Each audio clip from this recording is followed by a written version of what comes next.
लेकिन हजरत फातिमा ज़हरा रज़ी अल्लाह अन्हा जो नबी करीम की बेटी हैं, सना 11 हिजरी रमज़ान की 3 तारीख विसाल का वक्त आया तो हजरत फातिमा ने अपने शौहर अली को बुलाया और कहा, अली आज रात में दुनिया से चल बसूंगी, लिहाजा मेरे मरने के बाद मेरे बेटे हसन हुसैन को कभी मारना नहीं।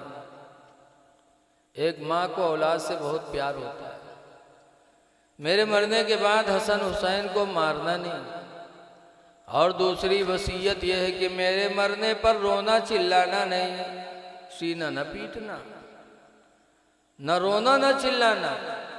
खातून जन्नत ने हजरत अली को मना किया था। आज लोग रोते चिल्लाते हैं, इंसानी फितरत है, आंख से आंसू आते ही हैं। और सबसे ज्यादा को रोवत है मेरे पर पतोइया जो जिंदगी में पानी नहीं पूछा था।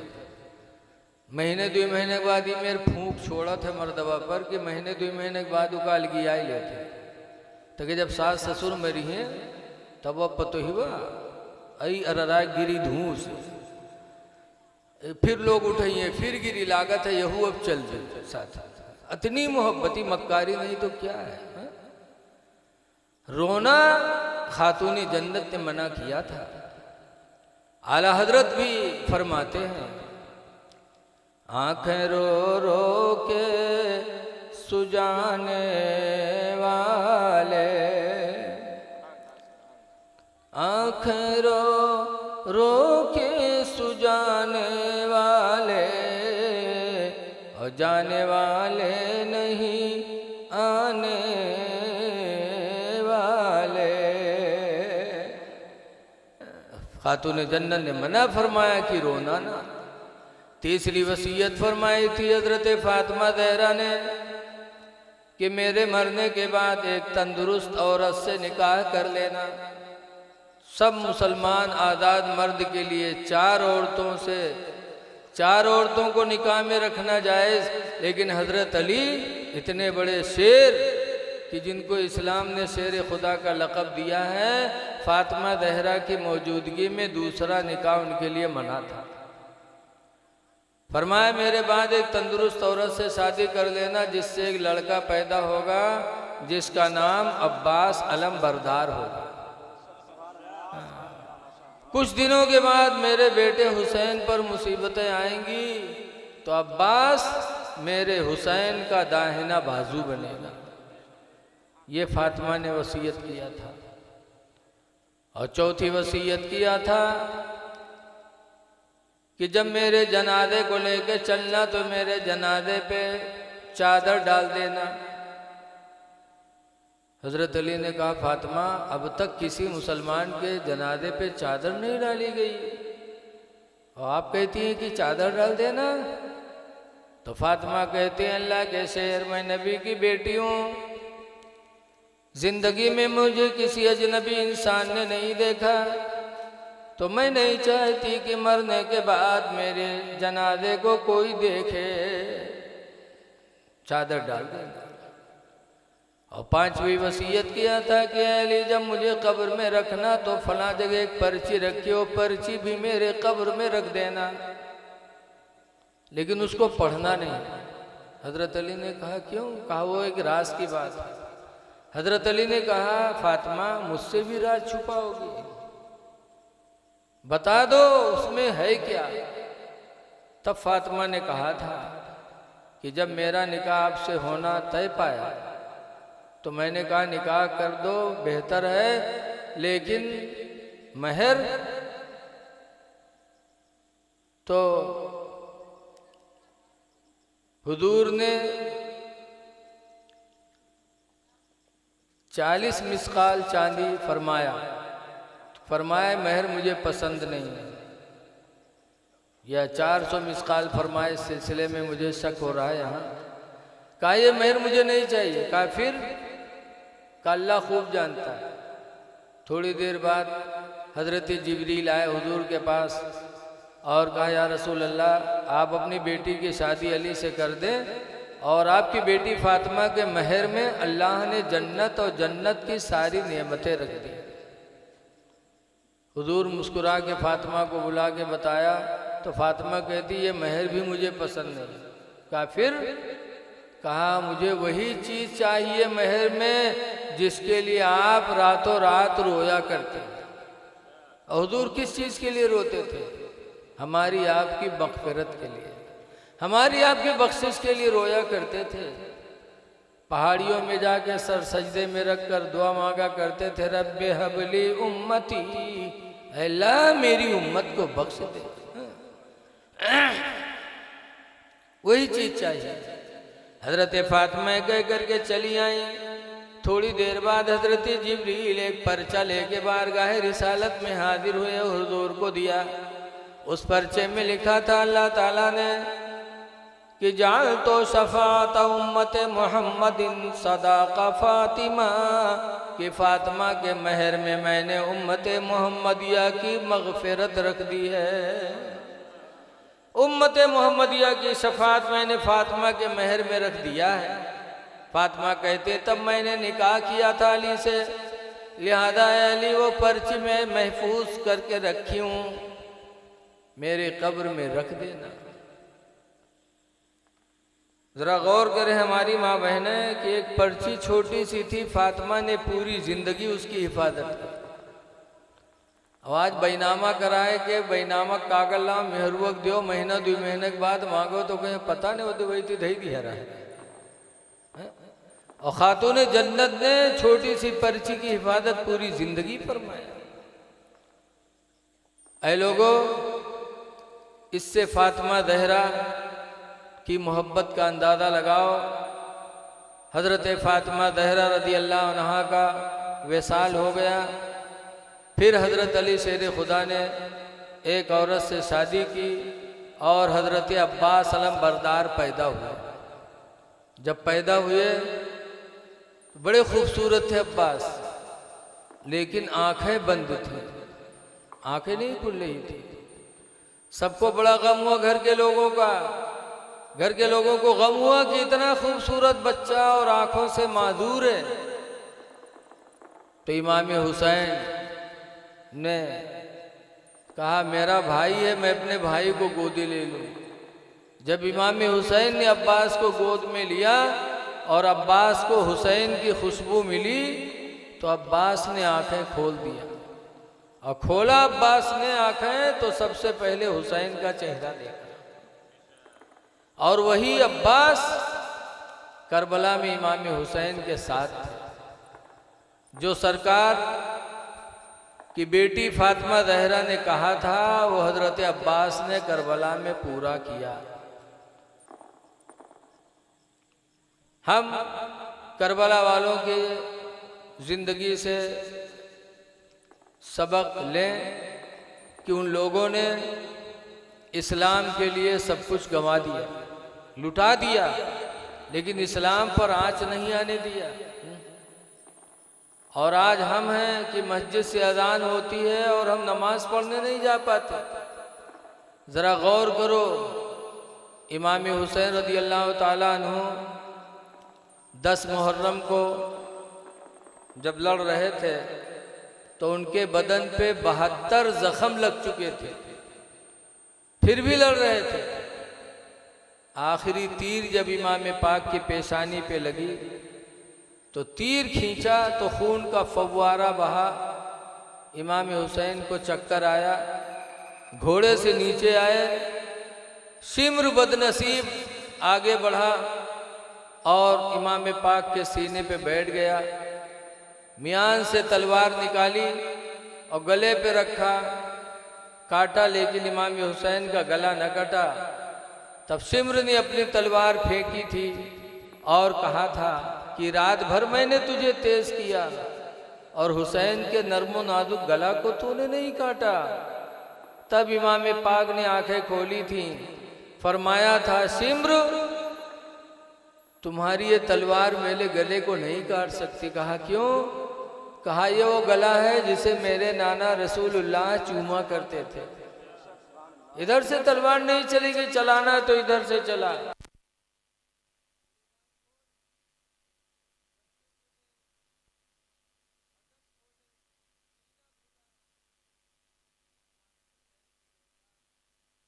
उसके सीने पे कोढ़ के दाग हैं।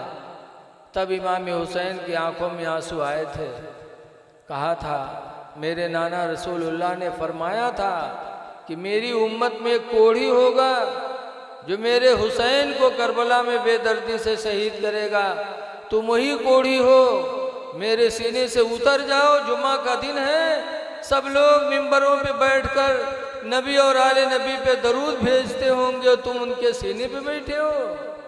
सिमर उतरा था तो उसी हालत में 73 जख्म थे बदन पे, फिर भी इमाम पाक ने सजदे में सर रखा तो खूली ने इमाम हुसैन के सर मुबारक को जिस्म मुबारक से अलग किया। इन्ना लिल्लाहि व इन्ना इलैहि राजिऊन। इमाम हुसैन सजदे में गला कटाकर ये तालीम दिए थे कि मेरे नाना जान के कलमा पढ़ने वालों उम्मतियों, तुम हुसैन की तरह सजदे में गला तो नहीं कटा सकते, लेकिन कम से कम अपने सर को सजदे में झुका तो सकते हो। ऐ लोगों, हुसैन जाते जाते हमको आपको नमाज की तरगीब दे के गए हैं, इसलिए हम नमाजों की पाबंदी करें और जब आशूरा की रात आए तो उस रात हम कुरान पढ़ें।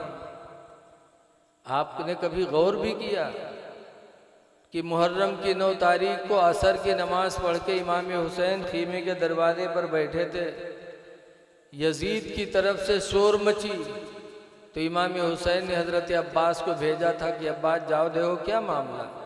अब्बास गए तो यजीदियों ने कहा जाके कह दो कि या तो यजीद की बैत कबूल कर लें या जंग के लिए तैयार हो जाएं। हजरत अब्बास आए, इमाम हुसैन से बताया तो इमाम हुसैन ने कहा जाके कह दो एक रात मुझे और मोहलत दे दे, कल जो करना है करेंगे। इमाम हुसैन चाहते तो 9 को ही जंग लड़के शहादत ले लेते, लेकिन एक रात की मोहलत इमाम ने करबला में मांगी थी। किस लिए मांगी थी? कि ये रात मेरी जिंदगी की आखिरी रात होगी। पूरी रात लिखा है रवायतों में कि अहले बैत ने खीमे के अंदर पूरी रात कुरान इस तरह पढ़ा, पूरी रात भन भन की आवाज़ खीमे अहले बैत से बाहर गूंजती थी और पूरी रात जिक्र इलाही में गुजारा। और आज हम उनके मानने वालों वो रात आती है तो हम मोटरसाइकिल लेकर के इधर उधर भुर्र भुर्र करते हैं, कहीं यहाँ ता दिया कहीं वहाँ ता दिया। औरतें मरसिया पढ़ के सखी सहेली बन के घूमती रहती हैं। ऐ लोगों, अहले बैत पर वो रात कितनी तकलीफ की गुजरी थी, उस रात को हम खेल कूद में गुजारते हैं। वो रात हमको तुमको अगर मैसर हो जाए तो हम भी खुदा को राज़ी करें। तो गुजारिश है कि मस्जिदों से प्यार करो, मस्जिदों में जाओ। हुजूर फरमाते अल मोमिनो फिल मस्जिद, कि मोमिन मस्जिद के अंदर किस तरह रहे। नबी फरमाते हैं कसम की फिल्मा, जैसे कि मछली पानी के अंदर रहा करती है।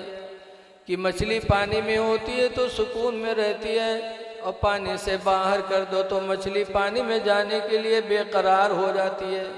ऐसे मुसलमान मस्जिद में रहे तो सुकून में रहे, और मस्जिद से जब चला है तो मस्जिद में जाने के लिए वैसे ही बेकरार रहे जैसे कि मछली पानी में जाने के लिए बेकरार रहती है। तो हम नमाज़ों की पाबंदी करें, माँ बाप की फर्मा बरदारी करें, इसलिए कि माँ बाप हमारे तुम्हारे लिए जन्नत भी हैं और माँ बाप हमारे तुम्हारे लिए जहन्नम भी हैं। पड़ोसियों के साथ अच्छा सलूक करें, अहल अयाल के साथ अच्छा बर्ताव करें। यही चंद बातें आपसे कहनी है।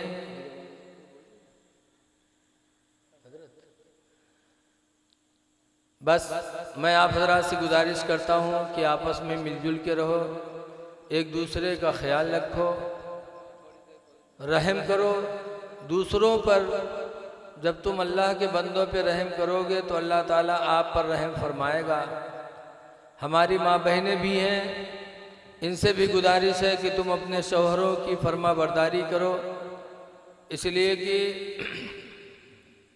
हदीस पाक में नबी करीम सल्लल्लाहु अलैहि वसल्लम ने ईदगाह में फरमाया था, या माशरन निसा, ऐ औरतों की जमात, तसद्दक़ना, ऐ औरतों तुम सब सदका किया करो, इन्नी रअयतुकुन्ना अक्सर अहलिन नार, इसलिए कि मैंने तुमको जहन्नम में ज़्यादा देखा है। कुलना व बिमा या रसूल अल्लाह, औरतों ने कहा था अल्लाह के रसूल ऐसा क्यों कि जहन्नम में औरतें ज़्यादा मर्द कम, ऐसा क्यों? तो सरकार ने फरमाया उसकी वजह यह है, तकफुरुनल अशीरा, तुम शौहरों की नाशुक्री करती हो, शौहरों की नाफरमानी करती हो, इसलिए तुम जहन्नम में ज़्यादा जाओगी। पता चला कि शौहरों की नाफरमानी करना, शौहरों की नाशुक्री करना ये औरतों के जहन्नम में जाने का सबब है। इसलिए माँ बहनों को चाहिए कि शौहरों की इताअत करें। एक हदीस में तो यहाँ तक बताया गया कि सबसे बेहतरीन औरत वो है कि इदा नज़र इलैहा फसर्रत हो, कि जब मर्द उसको देखे तो खुश हो जाए, व इदा अमरहा ताअत हो, और जब मर्द उसको किसी काम का हुक्म दे तो औरत उसकी फर्मा बरदारी कर ले, व इदा गाबा अन्हा, और जब शौहर उससे गायब हो जाए, दिल्ली बम्बई बाहर चला जाए, फ़अहसन फ़र्जहु, तो अपनी शर्मगाह की वो हिफाजत कर ले। तीन काम अगर औरत के अंदर है कि इस तरह घर में रहे कि मर्द बाहर से आए, औरत को देखे तो मर्द खुश हो जाए। दूसरे कि जब शौहर हुक्म दे किसी काम का तो औरत फ़ौरन उसकी इताअत कर ले। और तीसरी चीज़ ये है कि जब मर्द बाहर चला जाए तो औरत अपनी शर्मगाह की हिफाजत कर ले। तो सरकार फरमाते हैं ऐसी औरत दुनिया की सबसे बेहतरीन नेमत है। इसलिए हमारी माँ बहनों की इन चीज़ों की तरफ तवज्जो देना चाहिए, शौहरों की नाशुक्री नहीं करनी चाहिए। हज़रत सुलेमान अलैहिस्सलाम की 100 बीवियाँ थीं, 100 बीवियाँ, हमरे तुमरे निकाह में यक्का कहा यार तो जात है बाहर। इसीलिए आज घरों में वो सुकून नहीं है। तो सरकार ने फरमाया था तुम शौहरों की नाशुक्री करती हो, इसलिए तुम जहन्नम में जाओगे। हमारे गांव में यहाँ एक साहब है, नमाज कभू नहीं पढ़ा था लेकिन टोपी कभू नहीं छोड़ा था। टोपी हमेशा लगाए रहे हैं, सोवत जागत में, नमाज एको टाइम न पढ़ी है। तो हमारे गाँव वाले उनका नाम रख दिए पंडित। तो जब उनका नाम पंडित होएगा तो मेहर वक्त लकब पंडित है। आज औरतें फौरन लकब पावत हैं। प्रधानी में कोई जीत जाए तो फौरन औरत के लकब प्रधानी, कोनो हाफिज जी से निकाह हो जाए तो फौरन हफिजैन, चाहे को सूरत न जानत। ऐसे वो पंडितैन नाम हो गया। एक दिन छोटी मछली बिकाए तो पंडित लिहिन आधा किलो, पंडितैन बना के रखीन। जब पंडित खाए बैठे तो मछलियाँ करुआन, तो कहीं ना रही करुआत कहे रे धोए नहीं रहेगा। तो पंडितैन कहते तू है जू जरना, तू सब दिन हमारे जू जा रहे, कहीं सही करुआत है रे, कहीं तोर आदत है लुकुम लगाए वाला। तो पंडित अपने बिटिया से कहें तेने तू ही खा, वो कहे तो वो कैसा अम्मा करवात है। तब पंडित कहे नारे निमकौरी तलवा धरा रहा है वहाँ तो नहीं डाल दिए रे। अब देखें तो कड़वक तेल शीशी भरी धरी, निमकौरी तेल शीशी खाली हुई। अब बताओ डारे बैठे निमकौरी तेल, पंडित कहते करवात है तो कहा तो जू जरना। नबी करीम ने जो फरमाया कि तुम शौहरों की नाशुक्री करती हो इसलिए जहन्नम में जाओगे। और दूसरी वजह सरकार ने फरमाया तकस्सुरुन्नल्लाना, और औरतें बद्दुआएं ज़्यादा करती हैं जिसकी बुनियाद पे जहन्नम में जाएंगी। तो माँ बहनों से गुजारिश है अपने शौहरों की फर्मा बरदारी करो, अल्लाह तुमसे राज़ी हो जाएगा। हम सब माँ बाप की खिदमत करें, माँ बाप राज़ी तो खुदा राज़ी। अहले बैत की ज़िंदगी है। इमाम हसन से हमें एक और सबक मिलता है। हज़रत इमाम हसन रज़ी अल्लाह ताला अन्हु ने कितने निकाह किए बोलो? 100। हज़रत इमाम हसन मुस्तफ़ा की पेशानी पे सूरे इखलास नज़र आती थी। बड़ी नूरानी पेशानी थी। ख्वाब में देखा था कि मेरे पेशानी पे सूरह इखलास लिखा हुआ है। तो इमाम हसन से निकाह करने के लिए लोग कोशा थे। तो उनके दुश्मन भी बहुत बने, और इतने दुश्मन बने कि पानी में जहर मिला के इमाम हसन को पिला दिया। जब पिए तो खून की उल्टी होने लगी और इस तरह तड़पने लगे जैसे मछली बगैर पानी के तड़पती है। इमाम हुसैन ने देखा एक भाई के दिल में भाई की कितनी मोहब्बत होती है। इमाम हुसैन ने कहा, भाईजान क्या हुआ, आपको खून की उल्टी हो रही है? कहा, हुसैन किसी ने मुझे जहर पिला दिया। कहा, किसने पिलाया? आप नाम बता दें उसका। तो इमाम हसन ने कहा, नाम पूछ के क्या करोगे? कहा, मैं आपका बदला लूंगा उससे। तब इमाम हसन ने फरमाया था, हुसैन सारा मामला मैंने खुदा के हवाले कर दिया है। हुसैन तुमसे बेहतर बदला लेने वाला मेरा खुदा है, तुमको बदला लेने की जरूरत नहीं। ये कह के इमाम हसन दुनिया से कूच कर गए।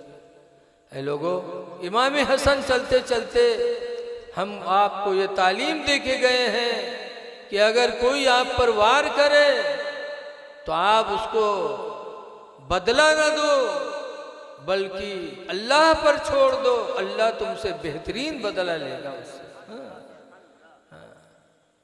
इसलिए हम अहले बैत की जिंदगी को दोहराएं और उनकी बातों को सुने तो उस पर अमल करने की भी कोशिश करें। लोग कहते हैं हमारे इस्लाम ने दुश्मनों को बहुत चाहा है। हजरत अली शेर खुदा रदी अल्लाह ताला अन्हु की जिंदगी देखो। मदीने तैयबा में एक औरत थी, मदीने में नहीं कूफा में एक औरत थी जिसका नाम था कताम। यहूदिया थी, बेवा थी, उसके शौहर का इंतकाल हो गया था, बेवा हो गई थी, लेकिन हजरत अली से बड़ी दुश्मनी रखती थी। एक आदमी ने निकाह का पैगाम दिया, उस आदमी का नाम था अब्दुर्रहमान इब्ने मुलजिम। तो उस यहूदिया ने कहा था कि तुम मेरा महर नहीं दे सकते। अब्दुर्रहमान ने कहा, क्यों? तो उसने कहा, 3 महर मैं लूंगी। क्या क्या? 10,000 चांदी का सिक्का लूंगी, खिदमत के लिए एक गुलाम लूंगी महर में, और तीसरे नंबर पर अली का सर लूंगी।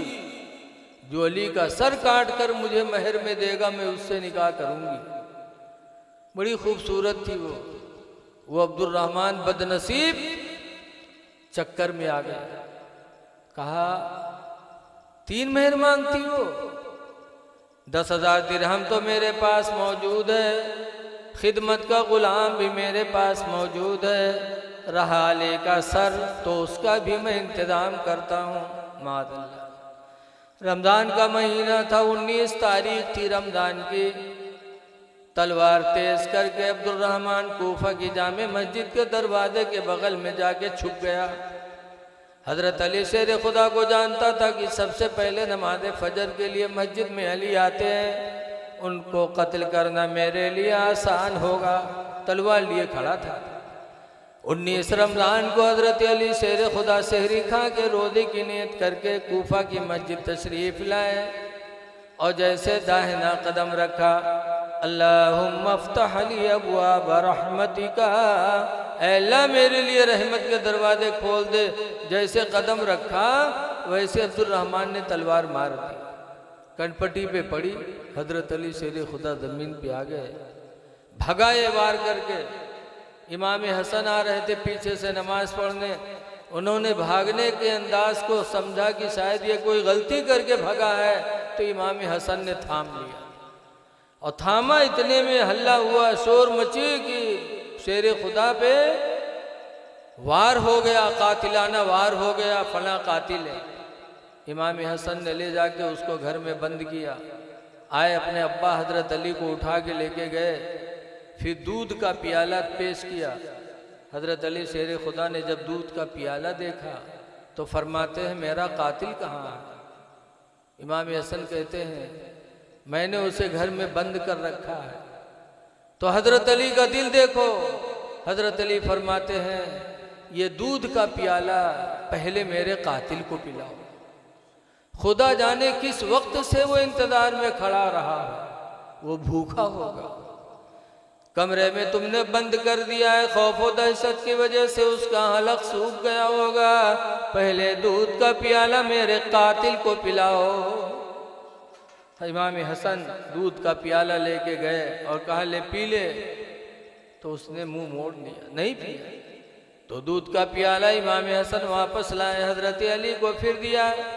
जब हजरत अली को पता चला कि मेरे दुश्मन ने इनकार कर दिया, तब हजरत अली की आंखों में आंसू आए थे। तब फरमाया था मेरा कातिल बड़ा बदनसीब निकला। मैंने सोचा था कि अगर मेरे हाथ का दिया हुआ दूध का प्याला पी लेगा तो क़यामत के दिन मैं अपना खून माफ़ करके रसूलुल्लाह से इसकी शफाअत करा दूंगा। लेकिन मेरा कातिल बड़ा बदनसीब निकला। और ये कहे कि हज़रत अली शेर खुदा 21 रमज़ान की रात में दुनिया से विसाल कर गए, शहीद हो गए। हज़रत अली शेर खुदा भी चलते चलते ये सबक दे के गए कि अपने दुश्मन के साथ भी अच्छा बर्ताव करो। इसलिए हम करबला वालों को मानते हैं और करबला वालों की भी माने, यानी उनको भी माने और जो उन्होंने किया उसको भी माने। हज़रत अली शेर खुदा की आखिरी बात मैं बता रहा हूँ। हज़रत अली रज़ी अल्लाह ताला अन्हु एक जंग में तशरीफ लेके, दुश्मन की तीर आई, हज़रत अली के रान में लग गई। हज़रत अली घोड़े से नीचे आ गए, लोग तीर आए निकालने लगे। तो इतनी तकलीफ हुई कि हज़रत अली ने कहा ना निकालो, लगता है तीर निकालोगे तो तीर के साथ साथ मेरी रूह निकल जाएगी, नहीं निकालने दिया।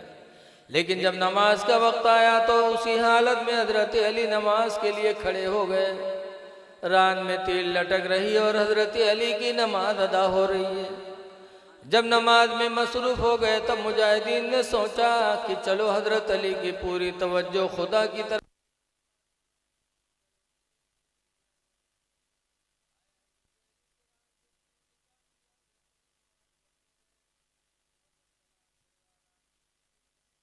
पूछा तीर क्या हुई? तब लोगों ने बताया कि जब आप नमाज में शामिल हुए तब हम लोगों ने तीर खींच लिया था। तो हज़रत अली फिर सजदे में गिर गए और सजदे में गिर के रोने लगे। कहा या अल्लाह तेरा शुक्र है कि अली को तूने ऐसी नमाज की तौफीक अता फरमाए कि रान से तीर निकल गई, इलाही अली को पता भी नहीं चला। अल्लाह तेरा शुक्र है। ऐ लोगों इससे गौर करो कि हज़रत अली की नमाज किस तरह होती थी कि जब नमाज पढ़ते थे तो पूरी तवज्जो खुदा की तरफ होती थी। और आज नमाज पढ़ते हो कहाँ तवज्जो होती है? अल्लाह रहम करे। मौलाना अब्दुल मुस्तफ़ा आज़मी लिखते हैं कि 5 ठोरे तबलीगी गए रहे तबलीग करे नमाज के, रास्ते में यह दरिया पड़ गए तो 5 वज़ू बने, एक इमाम बना, 4 ठोर मुक्तदी बने और नमाज पढ़े लगे। अतने में यह दरिया में कोनो चीज़ ज़ोर से कूदी तो एक मुक्तदी बगल वाले से कहते कौन चीज़ कूदी है रे? तो दूसर का कहते मछली हुई और का हुआ। तो तीसर का कहता है चुप रहो। तो चौथा कहता तुम सबकी नमाज टूट गई। तो इमाम साहब कहते मैं नहीं बोला हूँ, मेरी नहीं टूटी। बताओ, पढ़ी है नमाज और चलाई है ठुनकी कि कौन चीज़ कूदी है रे? और नमाज में इतना घमंड। और हज़रत अली शेर खुदा के रान से तीर निकल गई और अली को पता भी नहीं चला। और दूसरी ये कि आज बहुत से लोग नमाज पढ़ाते हैं, तनिक सर में दर्द हो लाग तो छोड़ देते। पूछो काहे नहीं आए रहो मस्जिद में हो? अरे मौलाना साहब आ तेरी मूड फिराता है। अरे तेरी मूड फिराए लाग तो नमाज छोड़े बैठे रहो। और हज़रत अली इस हालत में भी नमाज नहीं छोड़ रहे हैं। मुसीबत आने पर नमाज नहीं छोड़ना चाहिए, लेकिन आज हमारा ईमान बड़ा कमज़ोर है। एक गांव रहा है, गांव भर नमाज पढ़े जाए, एक आदमी नहीं जाए। गाँव वाले बहुत समझे नू नहीं माने तो गाँव वाले होके हुक्का पानी बंद कर दी। जब हुक्का पानी बंद कर दी ना कोई बोले ना डोले, हफ्ता 2 हफ्ता बड़ी मुसीबत हुई गाँव के लिए। तब एक दिन कहीं लागत है गाँव वाले बगैर नमाज पढ़ाए न मनिए कहा। तो मजबूरन शुरू कर दी पढ़ाई लाग। 5-6 दिन पढ़ी से रहे, छठे दिन के गाय लागत रहे, गईवा मर गई। जब गईवा मर गए तो गांव वाले पर बहुत खपा, खाए सारे नमाज पढ़ाए हमार गाय मराए डाली, नमाज न पढ़ी नहीं थी तो हमार गाय मरत ना, बहुत बड़ा जाए। तो गईवा तो मर गए, बछेवा रहा तो बछेवा का बांधे के लिए रस्सी पर एक दिन बैठी। वह रसीवा आए, वो बछेवा आई, उसके पखोरम गर्दना रगड़े लाग, तो भगा दी तके फिर भरे लाग।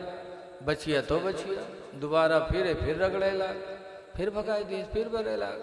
बछेवा फिर लौटी तो भी गुस्साए के कहा थे चली जाओ ने 2 रकात भरे को तो तुमरे महतारी तो 6 दिन पढ़ा है तब मारा है, और तुम 2 रकात भरे को चली जाए थी। ऐसे जाए कि हालत नमाज में तकलीफ आ जाए तो समझते हैं कि नमाज की वजह से। ऐ लोगों, नमाजें पढ़ो। करबला वालों ने हमें यही तालीम दी है कि किसी हालत में मुसलमान की नमाज नहीं छूटनी चाहिए। अल्लाह ताला हमें उनके नक्शे कदम पे चलने की तौफीक अता फरमाए। अस्सलामु अलैकुम व रहमतुल्लाहि व बरकातुहू।